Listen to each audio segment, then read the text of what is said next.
این شما و این پارت دوم معرفی شخصیت های گاد آف وار سور.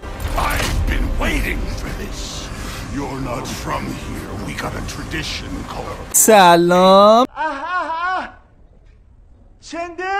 چطوری بچه‌ها؟ اگه پارت اولش رو ندیدی باید بگم خیلی ضرر کردی، چون جریان خواستگاری سور رو از زن کریتوس بهت گفتم.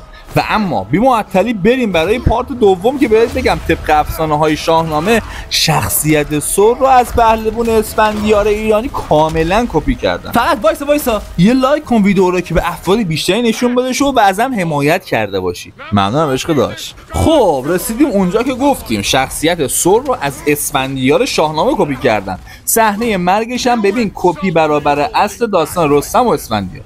خب چطوری؟ بذار بهت بگم. ببین تو شاهنامه اسفندیار یعنی عشق من و شخصیت مورد علاقه داستانی من از کودکی به دست زرتشت به آب مقدس رویینتن یا همون ضد ضربه خودمون میشه و هیچ ضربه ای روش اثر نداره، تا جایی که تو نبرد رستم و اسفندیار رستم هر کاری میکنه اسفندیار زخمی نمیشه. پس با آتیش زدن بر سیمرغ از سیمرغ میپرسه چیکار کنم؟ سیمرغ هم بهش یه تیر 2 شعبه میده و میگه که آقا نخ ضعف این اسفندیار چیشاشه. خب این چه ربطی اصلا به گاد آف وار داشت؟ شاهنامه، تیر، اسفندیار، سیمرغ.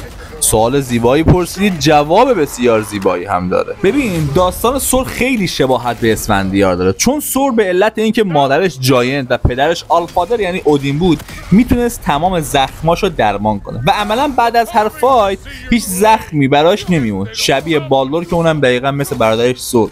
تمام جاینت ها هم بعد جنگیدن با سور متوجه میشن اون خیلی قویه، اصلا ضربه نمیخوره به دست سوخته. پس وقتی کریتوس اولین بار با یورمونگاندر یا همون مار عظیم روبرو میشه، یورمونگاندر که قدرت پیشبینی آینده رو داشت و راحت‌تر بگم از آینده اومده بود و کلا خبر آینده رو میدونستش، متوجه میشه تنها کسی که سور رو میتونه شکست بده کریتوسه. پس روی سلاحش یه سمی رو آغشته میکنه که بدن سور بهش نقطه ضعف داره و وقتی اولین بار سور و کریتوس با هم دیگه میجنگن، کریتوس وقتی با تبر به سور ضربه میزنه میبینیم که تمام بدن سور بعدن خوب میشه الا اون جایی که تبر و اون زهرش بهش خورده. اتفاقا بار دوم وقتی با هم دیگه میجنگن کریتوس دقیقاً بلیدار همون جایی فرو میکنه که اون شکاف تبر مونده بود و خوب نشده بود. حالا جدا به این نکته دقت کرده بودی؟ کریتوس بلیداشو دقیقاً جایی فرو میکنه که قبلا تبراشو تو همون جا فرو کرده بود. پس الان شباهت رو فهمیدی؟ سیمرغ به رستم میگه اسفندیار روی این تنه و نقطه ضعف چشاشه، یورمونگاندر هم به کریتوس میگه سور هیچیش نمیشه و نقطه ضعفش روی سمیه که به این تبرک میزنم. حالا داستان وقتی باحال میشه که شباهت دوم رو بهت بگم، ولی قبلش لایک کن چون تا اینجا مثل بچه خوب گوش کردی.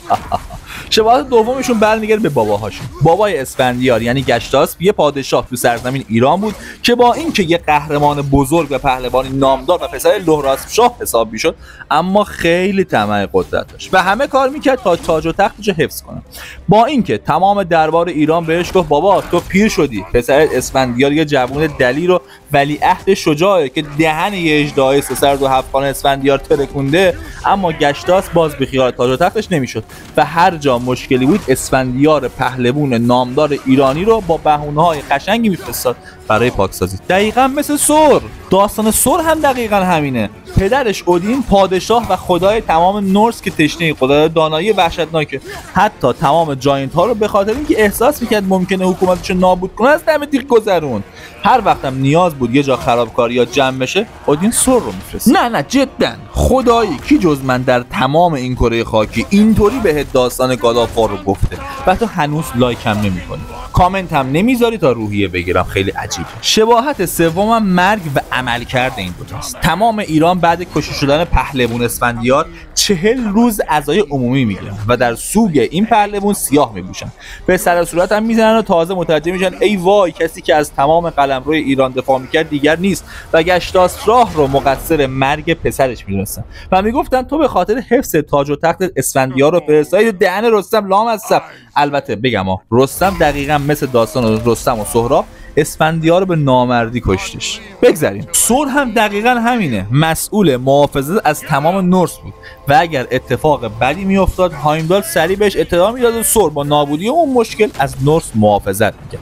شباهت مرگشون هم اونجاست که اودین به خاطر تاج و تختش و وقتی میبینه سور رفت تو تیم کریتوس اونو میکشه و تمام قلمرو هم اودین رو مقصر این کار میدونستن.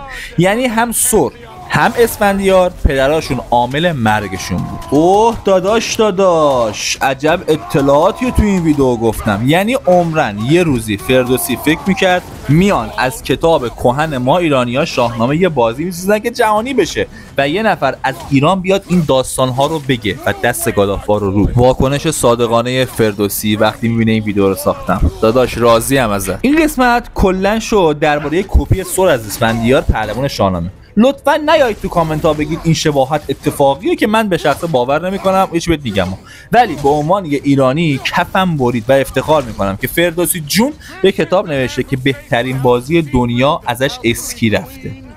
یعنی یه جوری پخت و پس کردی که دشمنای زبون فارسی هم ستایشت میکنن. دمت گرم فردوسی، دمت گرم. حالا پارت بعدی هم بهت میگم که سور و کریتوس چه نسبت فامیلی با هم دیگه داشتن. پس سابسکرایب و لایک یادت نره. عشق داشت مراقب خودت باش، کانالمو گم نکنی. خداحافظ.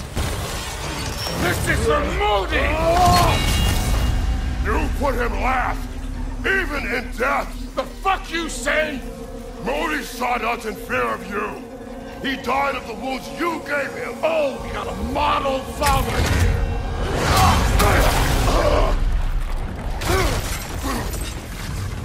This feels familiar. What?